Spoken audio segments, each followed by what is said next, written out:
Alright guys, I'm just going to do a quick demonstration on how to remove the input shaft from a Borg-Warner T96 transmission.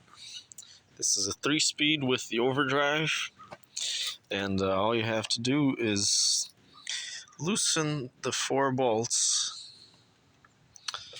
that bolt the main transmission to the adapter plate. As you can see, it creates a gap.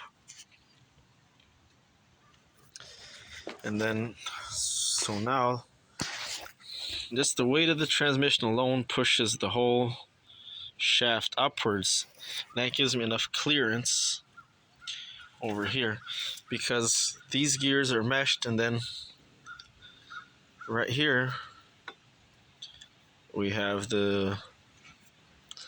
these teeth for the synchro, and they're straight, not at an angle like the gear, so they get caught on the bottom gear.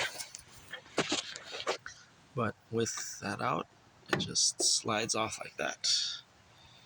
And it has to be at an incline like this so that the needle bearings don't fall out.